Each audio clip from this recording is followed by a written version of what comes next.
que é que a gente quer com esse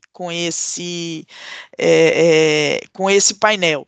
Que todos possam conhecer informações de todos os projetos, inclusive até para questões de tentar identificar por que que um deu certo e o outro não deu certo, né? Por que que alguns desses aí, por exemplo, têm pagamentos por serviço ambiental e outros não têm?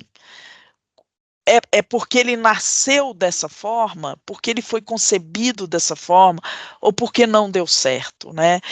Então, tem várias questões que, quando a gente entra para dentro dos projetos, que a gente entende, por exemplo, o que que é um projeto que deu certo, o que que é um projeto que não deu certo, né? E aí você tem várias nuances, porque, por exemplo, às vezes o projeto teve uma excelente execução de metas físicas, quis fazer conservação, restauração, barraginhas, executou o dinheiro de uma forma fantástica e tal, mas não conseguiu, por exemplo, criar uma UGP, uma unidade de gestão do projeto, ou não conseguiu chegar.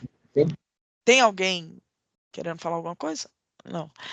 Ou não conseguiu chegar, por exemplo, numa legislação para pagamento por serviço ambiental. Ou então, exatamente o oposto. Criou legislação de pagamento por serviço ambiental, tem uma estrutura de gestão por parcerias, beleza, mas não consegue executar as ações na prática. Não consegue fazer uma barraginha, não consegue fazer uma adequação de estrada. Esses são projetos que não deram certo? Não sei, depende do aspecto que você está olhando. Se você estiver olhando pelo aspecto de gestão, beleza, foi um projeto que deu muito certo. Ah, se você estiver olhando pelo aspecto de execução de metafísica, já não deu tão certo. Então, depende. O que é o seu problema e como que você quer atacar o seu problema. Essa é a resposta. Um projeto que deu certo é aquele projeto que conseguiu atacar o problema. E, às vezes, o problema é um problema de gestão.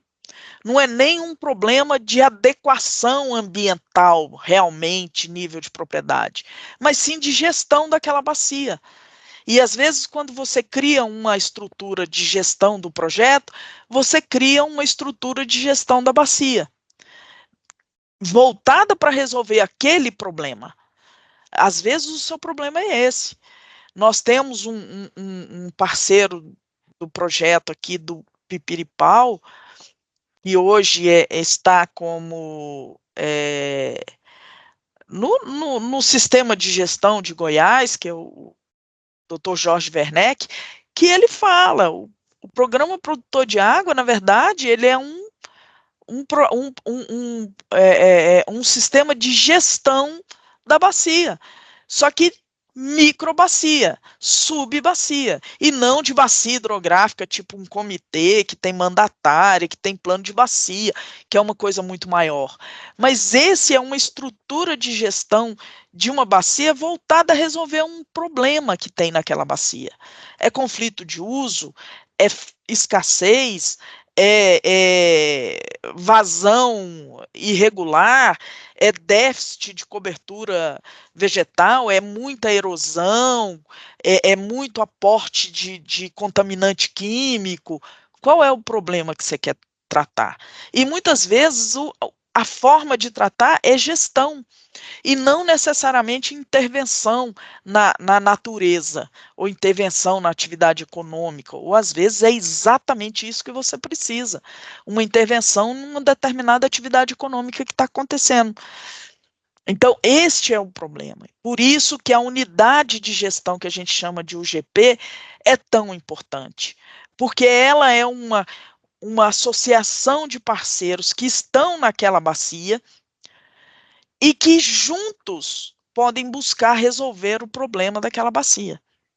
Então, o que o programa produtor de água traz, muitas vezes a gente pensa, traz adequação ambiental de propriedade, traz fazer barraginha, traz fazer adequação de estrada rural, traz, mas traz isso também. e não apenas isso. A gente concilia uso do solo com gestão de recursos hídricos e gestão ambiental. Isso é importante, porque nós temos uma questão hídrica que precisa ser resolvida e é preciso que o diagnóstico nos diga de onde que ela está surgindo. Por que que aquela questão hídrica está acontecendo ali naquele local? E esse modelo do Programa Produtor de Água é para isso. Ele é voltado para ajudar a resolver aquele problema hídrico que foi identificado, certo? Então, muitas vezes a gente é acionado, lá na minha cidade está faltando água. Ok, mas está faltando água por quê? Qual que é a causa da falta de água? Né? É déficit de cobertura vegetal? Beleza. Ah, não, é porque tem muito represamento para irrigação. Olha, vê como mudou. São duas causas diferentes. Uma é muita gente tirando água para um determinado uso. A outra é porque você não tem cobertura florestal suficiente. Ou seja, são causas distintas. Né? Outra coisa, eu estou sem água, a água que está chegando aqui na captação, por exemplo, está vindo com muito sedimento. Aí você, tá bom, mas o que está provocando esse muito sedimento? É porque não dá manutenção nas estradas, é porque tem processos erosivos muito importantes na bacia. Olha só, são duas causas. Uma causa é estradas, que são necessárias para escoamento de produção, e a outra, erosão. Erosão, vossorocas, erosões enormes. São duas abordagens diferentes. E o problema que você identificou lá é o mesmo, exceto de sedimento na captação. Por isso, a importância desse diagnóstico. E esse diagnóstico é que vai te dizer quais são os principais parceiros que você precisa.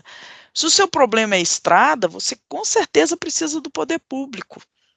Com certeza você precisa, porque quem cuida de estrada rural normalmente são os municípios. Então, eles têm que estar participando.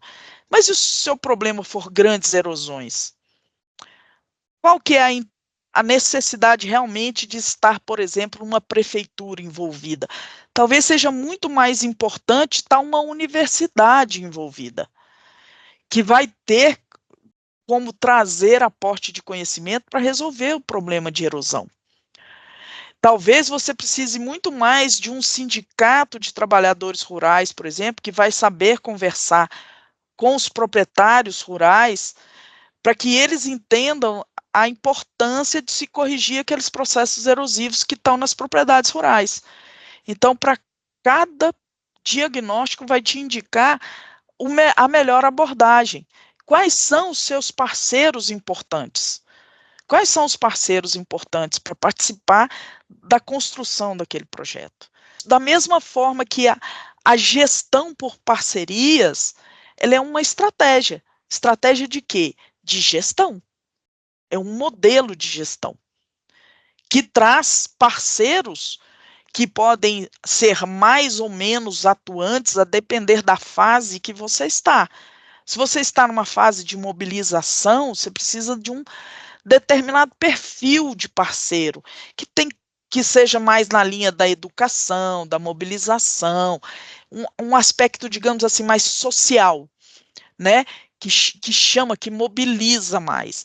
Se você tem uma fase mais de execução, ou de execução de obras, você precisa de um parceiro mais da área, digamos assim, da engenharia, por exemplo, que é um parceiro que vai acompanhar para ver se está tudo certo, se está no lugar certo.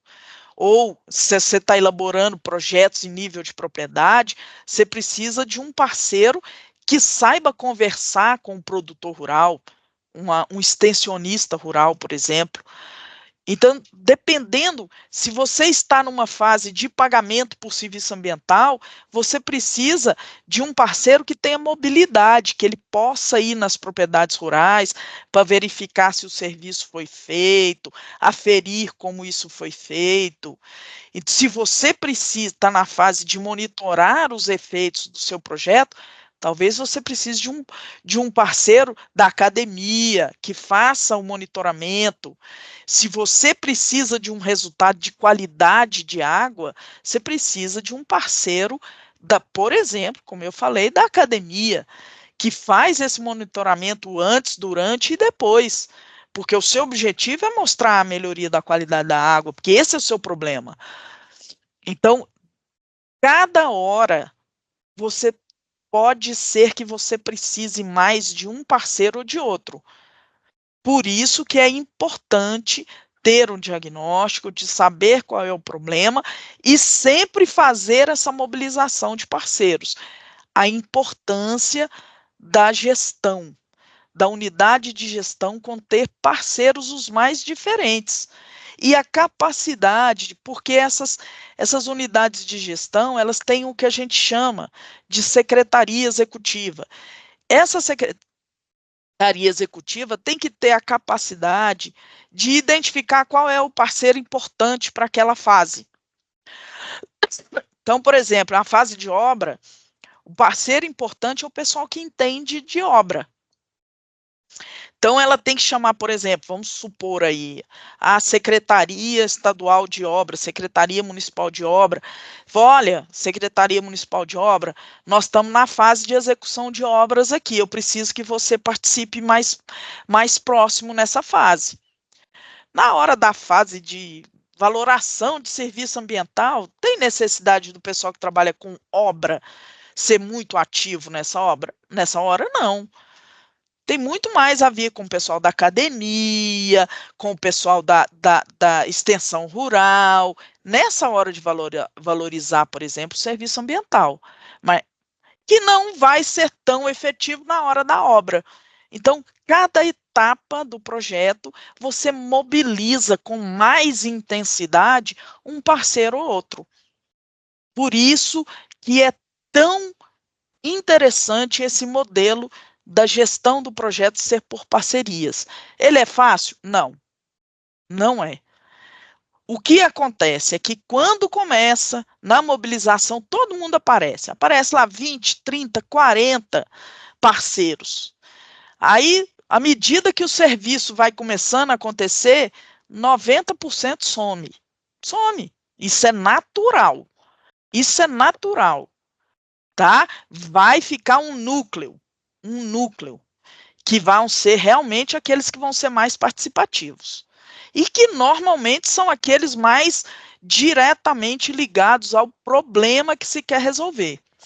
Então, você vai ter um núcleo ali de alguns que vão ficar realmente mais efetivos.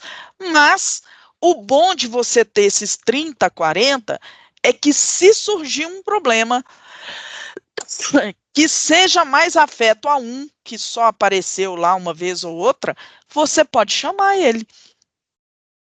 Aí a UGP, ou a Secretaria Executiva, vai entrar em contato com aquele que está disperso, que nunca aparece, e falar, escuta, nós temos um problema acontecendo aqui, que a sua participação é essencial.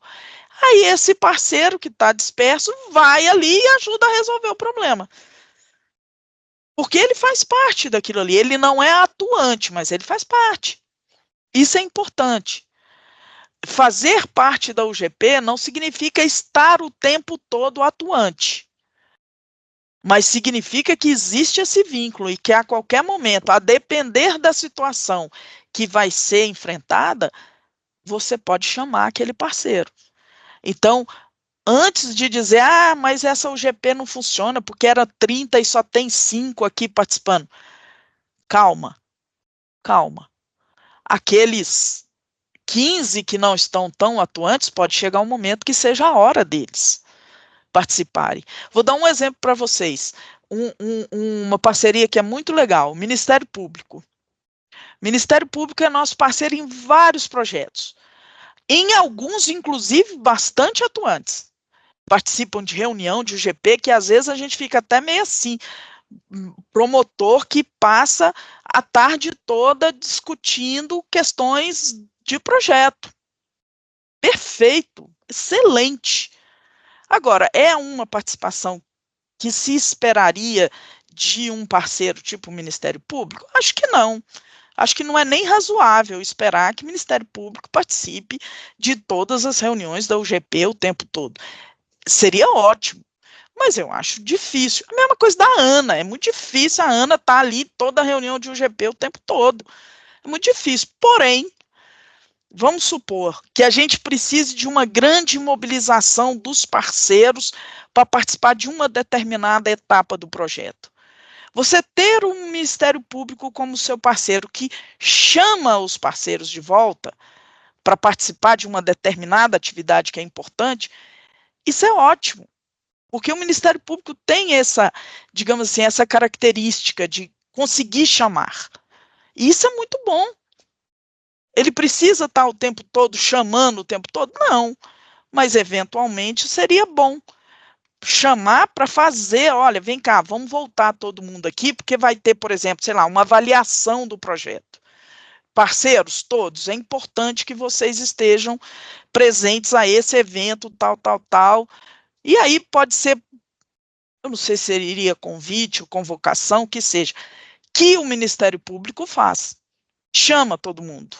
Aí todo mundo vai. E aí todo mundo volta e faz toda aquela, digamos assim, imersão no projeto novamente. Isso é importante. O Ministério Público fez uma ação importantíssima. Que fez o quê? Que o projeto desse uma revigorada, por exemplo. Alguém imaginaria este papel especificamente, por exemplo, para um Ministério Público num projeto desse? Não, mas seria muito interessante.